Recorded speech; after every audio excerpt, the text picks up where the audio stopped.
Hi everyone, I'm Ryan Grath for golf.com and welcome to my build shop. Today, we are talking about one of the most misunderstood elements of a golf club, and that is swing weight. We hear about it all the time. Heavy swing weight, light swing weight, but what does it actually mean? And in front of me, I have a golf club here that is sitting on a swing weight scale.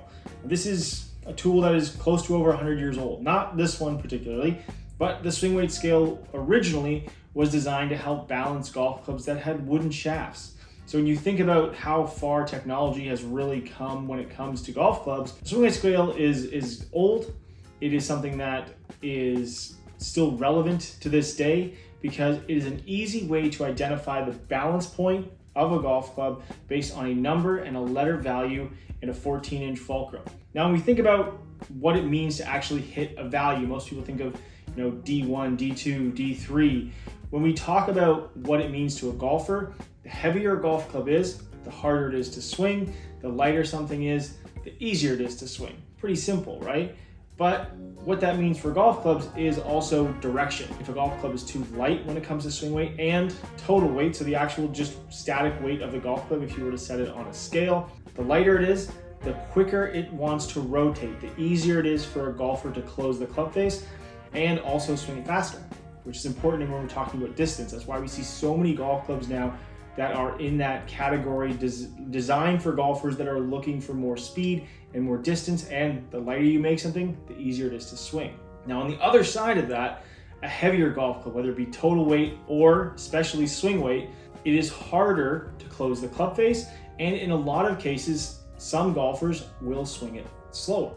But for other golfers, they might actually be able to swing it faster because what it's doing is it is helping that player create a sequence in their swing to create more power.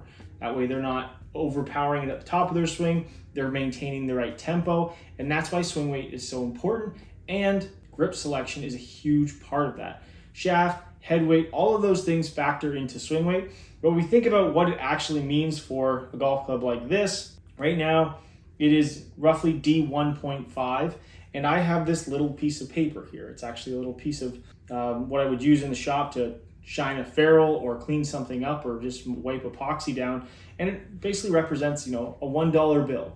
And if we think about how much this weighs, if I put it on a scale, and this is why every club building shop, my shop, has a number of scales. This actually here can double as a scale as well, but I like to use a digital scale because it gives me the accuracy to 1/10 of a gram, which means that I can build golf clubs to extremely high tolerance. This little piece of paper comes in at just under a single gram, which in most cases, if you're just waving it around, you don't even really think about how much it actually weighs. But if I put this on the end of the scale, and it's not even at the end of the golf club, it's not even at the extreme end of the golf club, you're gonna see this thing go way off. It's gonna shoot up, and we're going to see a big difference in that balance. And that's in something that weighs less than a gram.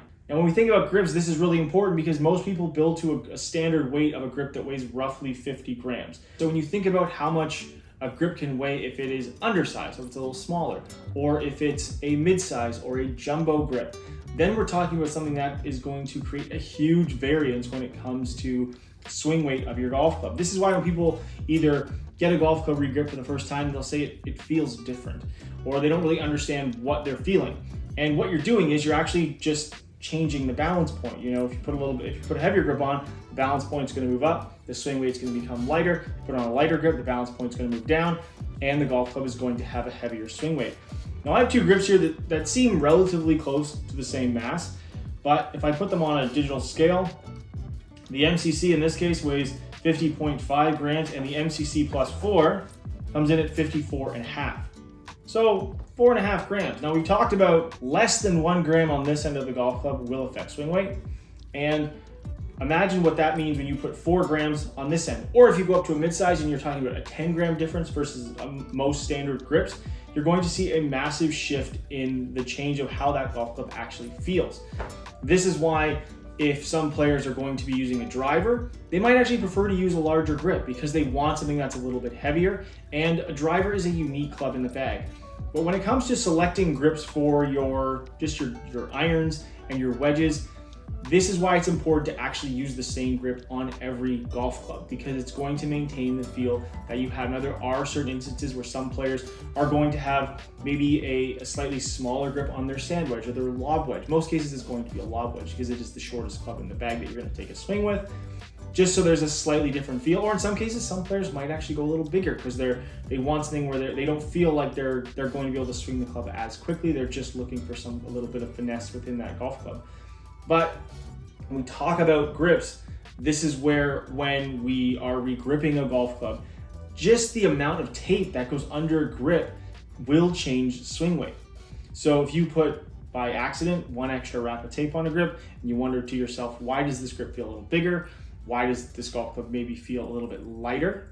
It's because what you've done is you've changed the balance point by just those simple little things. Now, so when you are looking at grips, make sure, first off, understand how much the current grip on your golf club weighs. Now, a couple ways you can do that. You can go online, you go to golfpride.com, you can look up how much the stock grip weighs on your golf club, and from there you can select grips based on weight, which allows you to make sure that your golf club maintains the same feel. Now, if you are looking at different grips, you can kind of figure out where it's going to fall in line as far as heavier or lighter. So that means maybe if you are using a bigger grip and you're going to lighten the swing weight, in some cases, some players might want to add a little bit of weight to the club head, whether it be through lead tape or through the more extensive process of actually rebuilding them. That lead tape is a great way to start when you are just trying to figure out what feels right to you. Now, if you are using a lighter grip, that might actually help because although you are making the club head and that end of the golf club feel slightly heavier, it could feel better in your hand. So whether you're going bigger or going smaller, pay attention to weight, pay attention to size, pay attention to how much tape goes under the golf club. This is a big thing. The reason I like to regrip my golf clubs is because I know exactly what's going on under each one of these grips. So make sure you're specific when you are having someone regrip your golf clubs to go through that process and either remove all of the old tape or just follow the instructions that are there to make sure every grip feels the same from club to club, based on steps, based on shaft size, all of those different elements that go into actually getting the grip to the right size altogether. And last but not least, make sure that you pick the texture that you want. It's the most important thing when it comes to selecting a grip. Yes, we talk about weight. Yes, we talk about swing weight. But when it comes to your grip, it is the only connection you have between you and your golf club, so it has to feel comfortable. Whether it be something like the CP2, which is softer, which is going to offer some shock absorption, or you have the newest CPX, which uses variable textures on the grip to really help reduce vibration, or all the way to something like the Z Grip, which offers you a lot of texture, gives you that cord, all-weather traction, and at the end of the day, it means no matter where you're playing, whatever your weather conditions, you're going to be able to hold on to your golf club, and if you put them on all your golf clubs, every golf club is going to feel the same as well. I'm Ryan Brath. That was our dive into swing weight, diving into why making sure that your grip selection is so important, and thank you for watching.